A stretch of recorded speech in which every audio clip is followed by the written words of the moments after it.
680's Richard Southern joins us. Hello, Richard.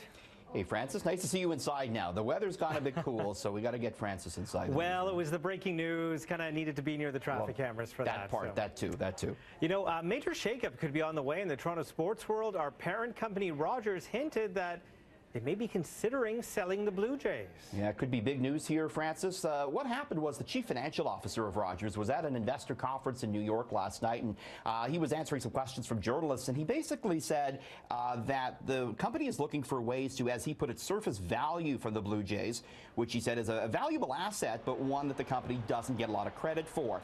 He didn't discuss who may buy the team or if a deal would include the Rogers Center. He said Rogers still wants to own the rights to sports programming, but doesn't necessarily need to own teams to do that. Some of the analysts I'm speaking with today, Francis, kind of downplaying the prospect of an immediate sale. They say the Blue Jays maybe only account for about 3% of the total earnings at Rogers. We actually just got a statement in from Rogers, so let's take a look at that. The statement reads, quote, "We have terrific sports assets, including the Toronto Blue Jays, that have performed really well for us. As we have said, we would like to surface value and get credit for these assets in our overall company valuation. There is nothing imminent. There are no plans, no process, no timeline." Of course, Rogers, the parent company of 680 and City. So, Richard, the trouble for Hudsons Bay seems to be deepening. Now, the retailer is reporting even more red ink. Yeah, so we got the earnings in for the latest quarter, and it was a loss of $243 million for the 3-month period. This, Francis, was the 7th straight quarter of losses for Hudsons Bay. It's dealing with, this big shift by consumers towards digital platforms like Amazon.com. Same-store sales were down 5.1%. HBC management today on the conference call says, quote, "We can do better." They're planning to grow sales, they say, by expanding the current private label brands they have, and they're going to invest more in their website as well.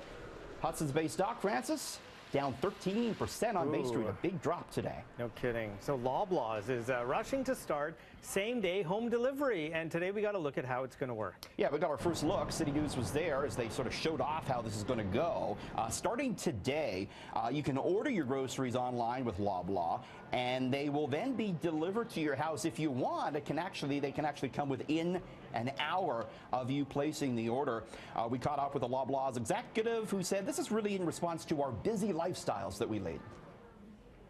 Today our best customers are busy families, that's moms and dads, but ultimately we know Canadians are time-starved, so we're really trying to expand our offering to make sure that customers have options. Our personal shoppers are the core to what makes the Instacart experience magical. They handpick groceries on behalf of customers, providing them a concierge service where they actually will pick out the avocados for you, make sure bread's not packed at the bottom of the bag, check the expiration dates on milk, and bring it all to your home. So there's a $3.99 delivery fee. Grocery delivery, Francis, isn't anything new, but we're seeing sort of Loblaws rushing to get into the space because we have Amazon buying Whole Foods and Walmart's doing home delivery as well. So this is the big in thing right now in the grocery sector. But Richard, are they going to take the melon? Are they going to tap it? Are they going to listen for how hollow it is? Are they going to find me a sweet melon? If they can do that instead of me, that's fine. I like that idea, actually. As long as it's sweet, that's all I care. So, Richard, what were you watching online in 2017?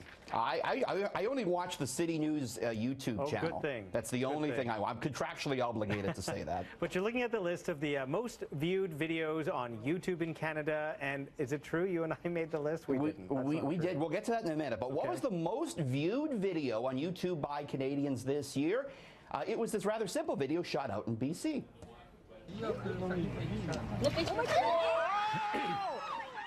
So it was, a girl getting... Yeah, I remember that. Yeah. Made big news. 30 million views that got because it caught on all around the world.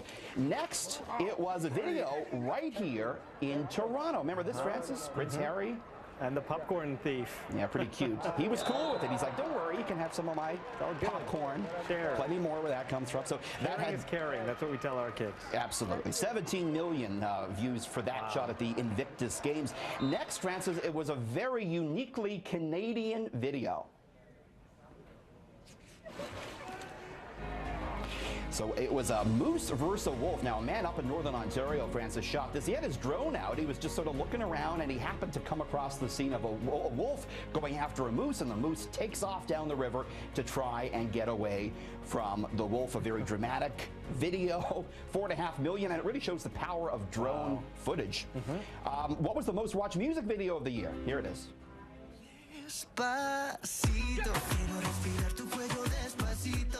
Of course, you couldn't go anywhere this summer without hearing Despacito, featuring Justin Bieber. 20 million views alone just in Canada for that. Top movie trailer, Francis. Here it is. The Last Jedi, the Star Wars movie. That's almost 2 million views for that. Of course, that movie opening in December. So I wanted to know, where did you and I rank, Francis? How did we do? The top viewed City Biz video this year was one from just this past October. Take a look. Deals or no? Good deals. Yeah. Good deals. They say 20 to 50, but everything I looked at was only 20. It was Richard Southern, Francis D'Souza looking at Sears liquidation sales and how they were going. We talked about millennial food trends and a man suing Sunwing. That video got 4,700 views. We're viral hit makers is what we are. Yes. I assume, though, that more people, maybe about 10 million, were watching on TV. That's why we didn't maybe do so well online. If not 20 million, Richard, let's be honest. People tell me City Biz is appointment viewing, as they say. You got to be in front of the TV. And I'm sure viewers are really concerned about Bitcoin right now, or really happy if they have one, because Bitcoin has hit another record high, making the digital currency worth more than some of the world's richest countries. This is crazy. It's above 13,300 US for the first time right now, almost 17,000 Canadian. So that makes it worth more than New Zealand, Czech Republic, Greece, or Vietnam. It's worth more than some Fortune 500 companies, including McDonald's, Coca-Cola, Toyota, Boeing, and Goldman Sachs, and worth more than Bill Gates, Warren Buffett, and the Queen of England combined. It's either the biggest asset bubble of our lifetime or the biggest opportunity. No one's quite sure, Francis. Yeah, no one's quite sure. Very true. Thank you, Richard. Thanks. Have a good one. We'll see you tomorrow.